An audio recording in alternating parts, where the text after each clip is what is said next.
She was silence, wreathed in the bitter perfume of ash and despair, a broken doll cast upon the blood-soaked earth where the settlers' dreams had turned to char and screams. The wind, a mournful predator, keened through the skeletal remains of wagons, lifting tendrils of her hair, dark against the pallor of her skin. Dust and dried crimson painted a gruesome tableau upon her face, yet beneath it, a flicker, the faintest rise and fall of her chest, a stubborn ember refusing to be extinguished. It was this almost imperceptible defiance that snagged his gaze, a gaze accustomed to the vast, pitiless horizons and the fleeting nature of life within them. Silas had warned them. He'd spoken to the stout, dismissive man who called himself their leader, his words sparse but heavy as the storm clouds that often gathered over the distant Dragoon Mountains. "This ain't empty land," he'd said, his voice raspy from disuse and the alkali dust of a solitary existence. "The Chiricahua claim these hunting grounds. They've been pushed too far." The leader, a man whose eyes held the glint of gold more than the wisdom of caution, had scoffed, waving a hand thick with prosperity. "We've got numbers, and God on our side, cowboy. Your kind thrives on fearmongering now." God seemed to have averted his gaze, and the numbers were tallied in a currency of death. Silas, a man carved from the granite of the unforgiving West, his face a roadmap of sun-etched lines and old sorrows, dismounted. His movements were economical, imbued with a weariness that went deeper than bone. He knelt, the leather of his chaps creaking like ancient timbers. His shadow fell across her, a sudden eclipse. Her eyelids, heavy with the weight of unseen horrors, fluttered. A low sound, less than a moan, more a whisper of agony, escaped her lips, chapped and pale. He saw the raw chafe of rope burns at her wrists, the bruising shadow along her jaw. Left for dead. Or perhaps, worse, left as a message. The Apache were masters of such cruel pronouncements. His hand, calloused and wide, hovered above her face, hesitant. To touch felt like a trespass, yet to leave her was an act of cruelty he couldn't stomach, not anymore. He'd seen enough of that. Too much. A darkness flickered in his own eyes, a reflection of the massacre around them, but also of older, deeper infernos. He had tried. He had spoken the truth, and they had cast it aside like a worn-out boot. The wind carried the distant, ululating cries of the returning raiders, a sound that promised more pain. There was no time. With a gentleness that belied his rugged exterior, he slid an arm beneath her shoulders, another under her knees. She weighed next to nothing, a fragile burden. As he lifted her, her head lolled against his chest, a single tear tracing a clean path through the grime on her cheek. It felt like a brand against his skin. He turned his horse, Diablo, a creature as silent and enduring as himself, towards the hidden canyons, towards the sparse sanctuary he called home, the taste of their deafness bitter as gall in his mouth. The sky wept a bruised orange as the sun bled below the horizon, mirroring the desolation he carried, now twofold. The journey to Silas's hidden redoubt was a blur of jolting pain for Ilara, punctuated by moments of startling clarity. She registered the unyielding strength of the arms that held her, the rhythmic sway of the horse beneath, the scent of dust, leather, and something uniquely male, like pine smoke and old grief. Each breath was a shard of glass in her lungs. When consciousness fully claimed her, it was to the muted light filtering through a single, grime-streaked window pane. She lay on a narrow cot, a rough-spun blanket pulled up to her chin, its wool surprisingly soft against her skin. The air smelled of wood smoke, dried herbs, and the faint, metallic tang of blood, her blood, she realized, as she gingerly touched the crudely stitched gash on her forearm. A fire crackled softly in a stone hearth, its flickering light casting dancing shadows on the rough-hewn log walls of the small cabin. It was a stark, solitary place, more den than dwelling, yet it pulsed with a quiet, undeniable sense of safety. Her rescuer sat on a low stool by the fire, his back to her, mending a piece of tack. His silhouette was stark, powerful, shoulders broad beneath a worn chambray shirt. He moved with a focused economy, each gesture deliberate, his presence filling the small space not with menace, but with a profound, almost tangible silence. Ilara watched him, her fear a cold knot in her belly, yet tempered by a dawning awareness that this man, this stranger, had chosen to save her when all others were lost. He had not spoken a word to her since that grim moment by the ruined wagons. He had cleaned her wounds with a fierce gentleness, his touch surprisingly deft for hands so weathered. He'd offered her water from a tin cup, his eyes, the color of a winter sky, meeting hers only fleetingly, yet conveying a depth of understanding that needed no words. He was a man of action, clearly, one who let deeds speak where platitudes failed. Days bled into one another. Silas would leave before dawn, the soft click of the cabin door the only announcement of his departure. He would return with the dusk, sometimes with a rabbit or a brace of quail, which he'd prepare with quiet efficiency, sharing the meager meal in that same enveloping silence. He left fresh water for her, replenished the firewood. He mended a tear in her tattered dress with thick, clumsy stitches that nonetheless spoke of care. Ilara, in turn, began to reclaim herself. She would sit up, then stand, testing her strength. She swept the packed earth floor with a makeshift broom of twigs, folded the blanket on her cot with meticulous care, her small acts an attempt to impose order on the chaos that had shattered her world, and perhaps, to bridge the silent chasm between them. She learned the rhythm of his quietude, the language of his gestures. A slight incline of his head was a question, a lingering glance a sign of concern. His silence was not empty, it was laden with an unspoken history, a sorrow that mirrored her own fresh grief. In this isolated pocket of the wilderness, far from the judgment of any society, a fragile shoot of trust began to unfurl in the barren landscape of her terror. He was a fortress, this man, but she sensed, with an intuition sharpened by trauma, that within those walls lay not a monster, but a protector, haunted perhaps, but undeniably present. Weeks passed, measured by the slow healing of Ilara's wounds and the subtle shifts in the season. The harsh sun of late summer mellowed into the golden light of early autumn. The air grew crisp, carrying the scent of pine and distant rain. The silence in the cabin remained, but its quality changed. It was no longer the brittle silence of strangers thrown together by tragedy, but a softer, more companionable quiet, filled with the unspoken acknowledgments of shared space, shared survival. Ilara's resilience, that fierce inner core the initial horror had failed to extinguish, began to assert itself more fully. She found a discarded tin and planted a few hardy wildflowers she'd discovered near the creek, their stubborn blooms a splash of color against the cabin's muted tones. She learned to read the signs of Silas's moods in the set of his jaw, the way he held his shoulders. A tightening around his eyes meant the memories were riding him hard, a rare, almost imperceptible softening of his lips when he watched her tend her small plant hinted at something buried deep. Silas, in turn, found himself watching her more often than he intended. He observed the way her hands, though still bearing the marks of her ordeal, moved with a quiet grace as she stirred the stew or mended a patch on his worn jacket, her stitches far neater than his own. He'd leave a piece of dried fruit on the rough-hewn table, a silent offering, and find his spare shirt washed and folded on his own cot, a silent acceptance. One evening, a storm gathered, the wind howling like a banshee around the small cabin, rain lashing against the solitary window. The fire spat and crackled, a defiant heart against the tempest. Ilara shivered, not from cold, but from a deeper chill, the storm outside mirroring the one that still raged within her. Silas, noticing her tremor, rose and draped an old, thick-wool blanket, one he seldom used himself, around her shoulders. His calloused fingers brushed her arm, a fleeting contact, yet it sent a jolt, not of fear, but of an unexpected warmth, through her. Their eyes met, held for a moment longer than usual. In his, she saw not just the bleakness of his past, but a flicker of something protective, something intensely focused on her. In hers, he saw not just the reflection of her trauma, an echo of his own, but a dawning strength, a quiet courage that called to something long dormant within him. He was a man of action, his redemption sought in deeds, not words. And every act of providing for her, of keeping her safe in this isolated haven, was a small payment against a debt only he understood. He knew the Apache trails, he knew their signs. He checked the perimeter of his hidden valley daily, his senses honed, ever watchful for any sign that their fragile peace might be threatened. He was a shield, and she, unknowingly, was becoming the reason he held that shield so firm. The world that had wronged them both felt distant, almost unreal, in the face of this stark, elemental existence, where survival and the tentative, unspoken bond between them were the only truths that mattered.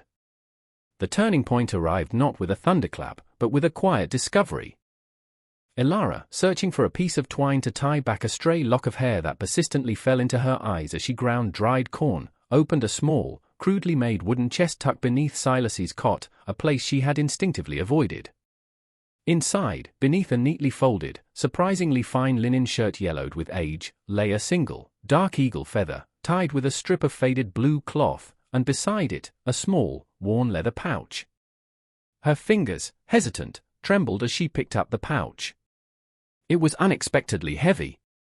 Inside, nestled against soft deer hide, was not gold, nor any kind of currency, but a child's carving, a roughly whittled wooden horse, its form endearing in its simplicity, and a silver locket, tarnished with time, its clasp broken. A cold dread, sharp and sudden, pierced through Elara. These were not the possessions of a lone wanderer. These were relics of a lost life, a shattered connection.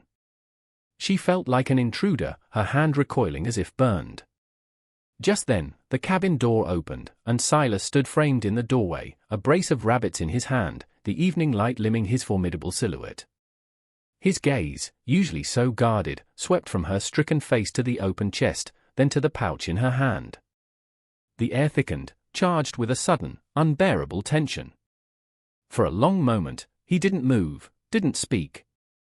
The only sound was the frantic beat of Elara's own heart and the distant sigh of the wind in the pines.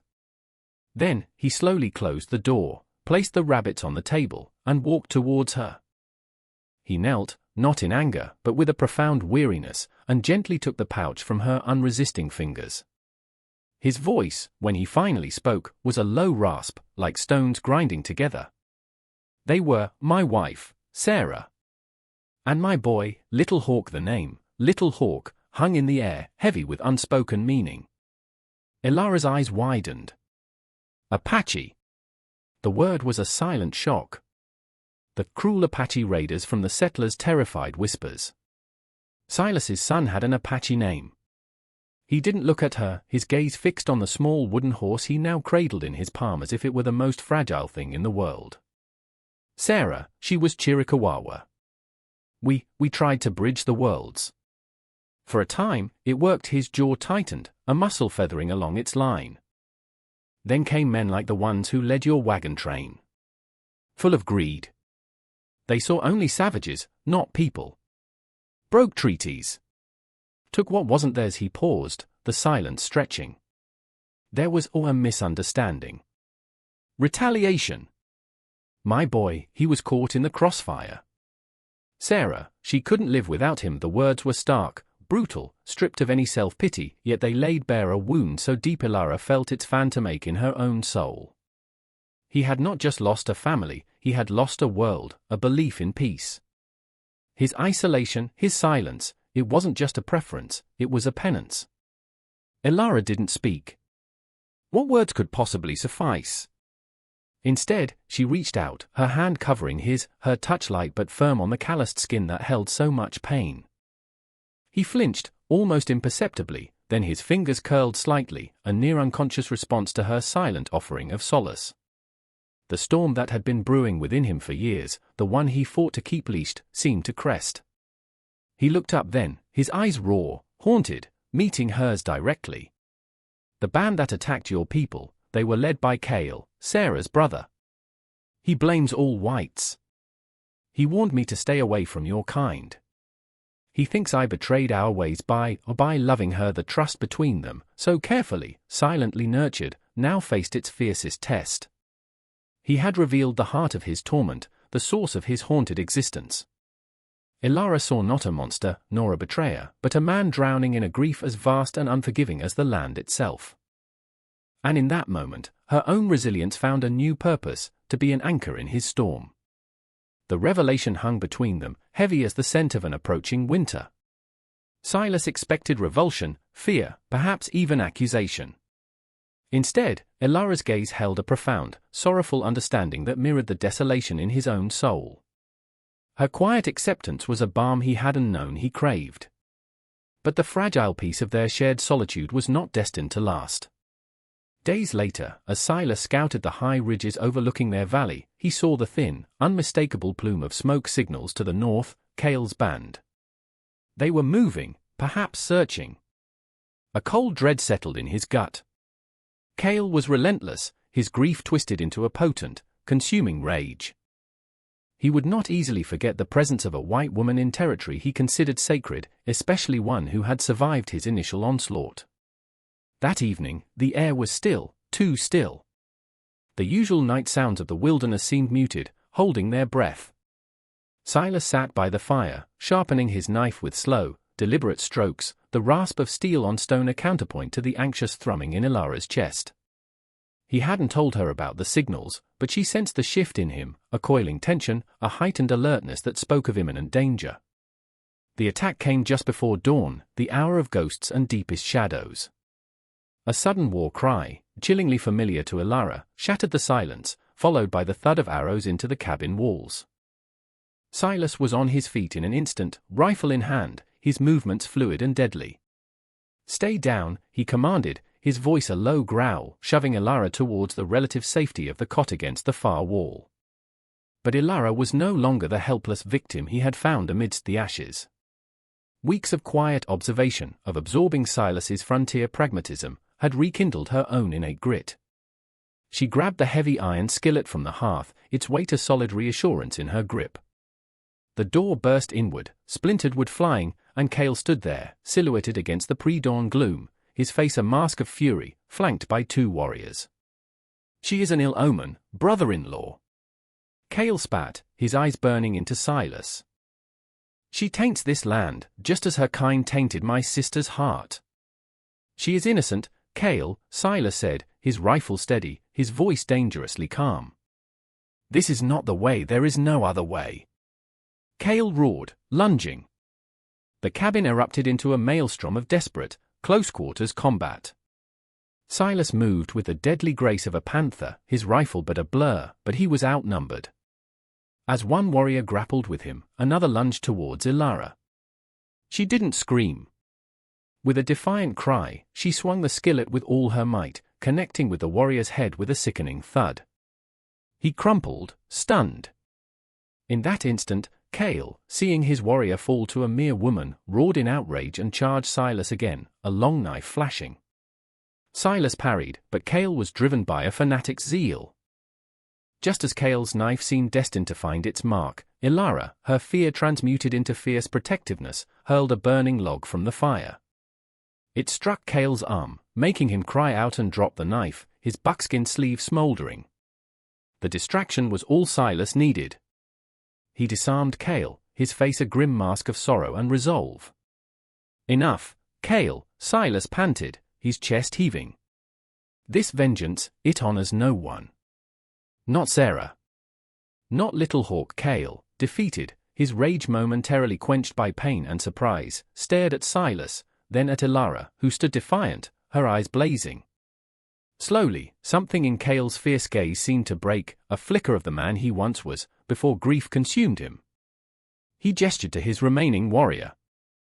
They retreated, melting back into the shadows as silently as they had come, leaving behind only the scent of smoke and the echoes of violence. Silence descended, heavy and profound. Silas slowly lowered his rifle, his gaze finding Ilara's. She was trembling, but her chin was high. He saw not just a survivor, but a fighter, a woman of unexpected strength, a woman who had stood with him, for him. He crossed the small space and gently took the skillet from her trembling hands, his fingers closing over hers. "You saved my life," he said, his voice thick with an emotion he couldn't name. She simply nodded, her eyes locked with his, the shared ordeal forging a bond stronger than steel. They had faced death together, and in doing so, had found a new, undeniable claim on life, and on each other. The rising sun cast a pale, hopeful light through the broken doorway, illuminating the dust motes dancing in the air, a promise of a new day, hard won and precious. They would leave this place, find another, further still from the memories and the violence. Together, they would build a new, not a fortress against the world, but a home, founded on the bedrock of shared resilience and a love as quiet and profound as the wilderness itself.